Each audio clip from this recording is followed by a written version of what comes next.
కళ్యాణ్ మీద ఈ కేసు నిలిచే అవకాశం ఉందంటారా? కరెక్టేనా అసలు కేసు పెట్టడం? లక్ష్మీనాథ్ గారు, మీకు ప్యానల్ ఉన్న పెద్దలకి, అమాన్య వీక్షకులకు, యాజమాన్యానికి హృదయపూర్వక నమస్కారం అండి. నమస్తే అండి.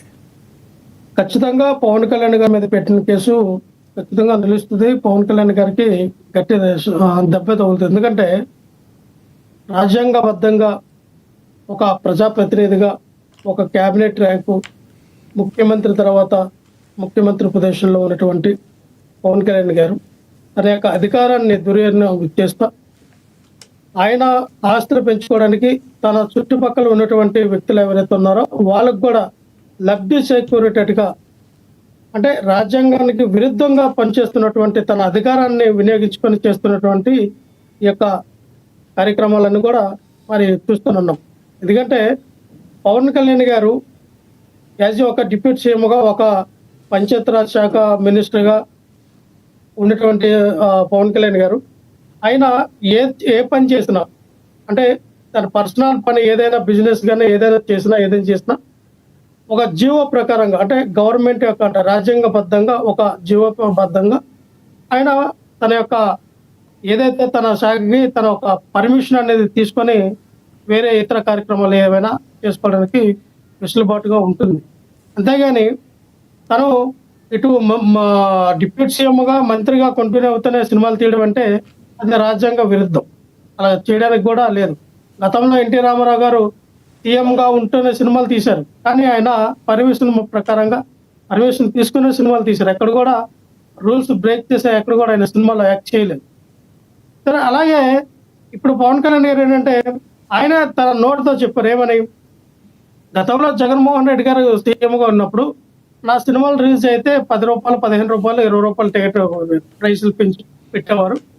ఇప్పుడు నేను ఇప్పుడు డిప్యూటీ సీఎంగా ఉన్నాను, నాకు అవకాశం వచ్చింది, నేనే 500 నుంచి 600 వరకు కూడా టికెట్ల రేట్లు పెంచాను, నేనే పెంచాను. అంటే పవన్ కళ్యాణ్ గారు సినిమాకి ఒక్కదానికే పెంచారా లక్ష్మణరావు గారు? వినాలి సార్. కాదు, మీరు అన్నదానికి సమాధానం చెప్పండి. పవన్ కళ్యాణ్ గారు సినిమాకి ఒక్కదానికే పెంచారా, మిగతా హీరో సినిమాలు ఏ విధంగా పెంచారో దాన్ని బట్టి పెంచారా? ఒక నిమిషం సార్. పవన్ కళ్యాణ్ గారి సినిమాతోనే రేట్లు పెంచారు. పవన్ కళ్యాణ్ గారు రాగానే పవన్ కళ్యాణ్ గారే చెప్పారు ఏమని, నేను ఈ సినిమా టికెట్ ఏవైతే ఉన్నాయో గతంలో అది 10-15 రూపాయలకి వాళ్ళు తీసుకొస్తే జియో అని, నేను 500-600 రూపాయలు మీరు నా సినిమా చూడొచ్చు అని మా టికెట్ రేట్లు పెంచుకోవడానికి కూడా నేను సీఎం గారితో మాట్లాడి నా యొక్క ప్రోద్బలంతో పెంచారని చెప్పి సాక్షాత్ ఈ యొక్క 10-15 రూపాయలకి జియో తీసుకొచ్చారా మీరు అంతకు ముందు? వినాలి సార్. 10-15 రూపాయలకి తీసుకొచ్చారా? గత జియో ఏంటంటే అప్పుడు ఉన్న పరిస్థితులు బట్టి ఎందుకు తీసుకొచ్చారు? పవన్ కళ్యాణ్ గారు సినిమాకే తీసుకొచ్చారా, మిగతా హీరోలకు అందరికీ తెచ్చారా? మీరు అన్న మాటకే క్వశ్చన్ అడుగుతున్నా మిమ్మల్ని. అదే నేను కూడా అదే చెప్తాను. అప్పుడు తెచ్చిన జియో ఏముందంటే 20 కోట్లు, 30 కోట్లు, 50 కోట్ల లోపు తీసిన సినిమా బడ్జెట్లు కానీ, సినిమా పరంగా ఏవైతే చిన్న బడ్జెట్ గా తీసినటువంటి సినిమాలు, అలాగే ఆంధ్రప్రదేశ్ లో ఎటువంటి షూటింగ్ చేయలేనటువంటి సినిమాలు కానీ ఏమని ఉంటే ఆ సినిమాలకి హైయెస్ట్ రేట్ అనేది 100 రూపాయలు, 150 రూపాయలు ఇచ్చారు. అంటే నేల వచ్చేసరికి 15 రూపాయలు, 20 రూపాయలు, అలాగే బెంచి 30 రూపాయలు, కుర్చీ ఇలాగా బాల్కాన్ వచ్చేసరికి 100 రూపాయలు, 150 రూపాయలు, అలాగా ఒక రేట్ ఉండేది. అది ఒక జియో తీసుకొచ్చారు. అది ఒక పవన్ కళ్యాణ్ గారి సినిమాకే కాదు, అన్ని సినిమాలకు వర్తింపు చేస్తుంది. ఆయా బడ్జెట్ లో ఏ సినిమా అయితే 50 కోట్ల బడ్జెట్ దాటి 100 కోట్లు, 150, 200 కోట్లు తీసి, అది కూడా ఆంధ్రప్రదేశ్ రాష్ట్రంలో 25% షూటింగ్ చేసినటువంటి సినిమాలు ఏవైతే ఉన్నాయో వాటికి పెంచుకోమని చెప్పారు. ఏమైనా 100 నుంచి 150 రూపాయలు పెంచుకోవచ్చు ఒక టికెట్ ప్రైస్ ప్రకారంగా. సింగిల్ థియేటర్ అయితే ఈ రేటు, మల్టీప్లెక్స్ అయితే ఈ రేటు అని చెప్పి అప్పుడు ఒక జియో తీసుకొచ్చారు. ఇప్పుడు తీసుకొచ్చిన జియో ఏంటంటే పవన్ కళ్యాణ్ గారి సినిమా అంటే పవన్ కళ్యాణ్ సినిమాకి ఒక్కదానికి జియో ఇవ్వరు కదా. అన్ని జియోలకు ఇచ్చినా సరే పవన్ కళ్యాణ్ గారు ఏమని చెప్పారు అక్కడ అన్ని సినిమాలకు ఇచ్చినా, నేను టికెట్ రేట్ పెంచుకోవడానికి నేను పెంచాను, నేను మాట్లాడి నా సినిమాకి విన్నాను సార్. ఇక్కడ చాలా క్లిష్టంగా మీరు పవన్ కళ్యాణ్ గారి మాటలు మీరు వినండి ఇంకోసారి. నేను నా సినిమా టికెట్ రేటు పెంచుకోవడానికి నేను సీఎం గారితో మాట్లాడాను, నా ప్రోత్సాహంతో నా సినిమా ఈ యొక్క టికెట్లన్నీ రేట్లు పెరిగినాయి అని చెప్పి పవన్ కళ్యాణ్ గారు ఆన్ రికార్డుగా మాట్లాడారు. పవన్ కళ్యాణ్ గారు సినిమా అంటే పవన్ కళ్యాణ్ గారు ప్రొడ్యూసరా? ఒక మాట మీరు వినాలి. వినాలి పవన్ సార్. కళ్యాణ్ గారు సినిమా వినాలి సార్. మీరు ఒక మాట వినండి, పవన్ కళ్యాణ్ గారు ప్రొడ్యూసర్ అయితే ఆయన సినిమా అవుతుంది, ప్రొడ్యూసర్ కదా అడగాల్సింది, పవన్ కళ్యాణ్ గారు ఎలా అడుగుతారు? పవన్ కళ్యాణ్ గారికి గాడిదకు గుర్రాను పలదొమ్మితే పవన్ కళ్యాణ్ ఎవడు అడగమన్నాడు? పవన్ కళ్యాణ్ ఎందుకు అడిగాడు? పవన్ కళ్యాణ్ అంత దురద ఎందుకు? నిర్మాత అడుక్కుంటాడు కదా, ఎవడు పవన్ కళ్యాణ్ అడుక్కోమన్నాడు? మీరు ప్రశ్న వేసే కొంత ఇంకా గట్టిగా మాట్లాడతాం.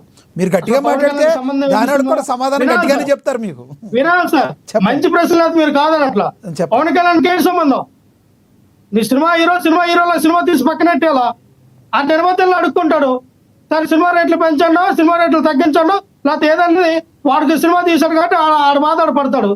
పవన్ కళ్యాణ్కి ఏం తొరదా? దేనికి సినిమా టికెట్లు పెంచాలని పవన్ కళ్యాణ్ గారు ఆ సీఎం చంద్రబాబు నాయుడు గారిని అడిగారు? దేనికి అడగవలసిన అవసరమే ఏంటి? ఆయన చెప్తూ ఉన్నాడు కదా, మీరు అన్నదానికి నేను సమాధానం చెప్తున్నా. ఒక హీరోగా సినిమాలో నటించి ఆయన డ్రాప్ అయిపోలా, అంతవరకు ఆయన బాధ్యత. సినిమా టికెట్ల రేట్లు నేనే పెంచుతా, నేనే సినిమా డిస్ట్రిబ్యూట్ చేస్తా, నేనే సినిమాని ప్రమోషన్ చేస్తా, ప్రజాధనాన్ని వృధా చేసి నేనే సినిమాని ముందుకు తీసుకెళ్ళి నేనే రిలీజ్ చేస్తా. మా ఎమ్మెల్యేలు ఉన్నారు, మా మినిస్టర్లు ఉన్నారు, మా కార్యకర్తలు ఉన్నారు, మా వాళ్ళందరితో కూడా సినిమా టికెట్లు కొనిపించి నేనే నా సినిమాని ఆడిపిస్తానని చెప్పి ఎక్కడైనా పవన్ కళ్యాణ్ గుత్తాధిపత్యంగా రైట్స్ ఏమి తీసుకున్నారా సినిమాల పైన? ఏం మాట్లాడతారు సార్? నాకు అర్థం కావట్లా. మనం ఎంత దీనిగా ఆలోచన విధానంలో ఆలోచిస్తే అంత దీనిగా ఆలోచించి మాట్లాడవలసిన పరిస్థితులు ఏర్పడుతున్నాయి. మీరు ఎన్ని ప్రశ్నలైనా అడగండి, నేను సమాధానం చెప్తా కాదట్లా. మీరు అనేదానికి నేను చెప్తా ఉన్నా. యాజ్ ఒక హీరోగా నటించిన సినిమా నటించి ఊరుకోవాలా? నీకెందుకు సినిమా టికెట్లు పెంచాలని నీకెందుకు అనిపించింది? నిర్మాత పడతాడు ఆ పాటలేవో. ఇప్పుడు సినిమా టికెట్లు కేవలం పవన్ కళ్యాణ్ గారి సినిమాకే పెంచుకున్నారా? కేవలం పవన్ కళ్యాణ్ గారి సినిమాకే విపరీతంగా సపరేట్ రేట్ పెంచుకున్నారు, మరే సినిమాలకి అలా పెంచలేదా? ఆ క్వశ్చన్ మీకు ఆన్సర్ తెలుసా? పవన్ కళ్యాణ్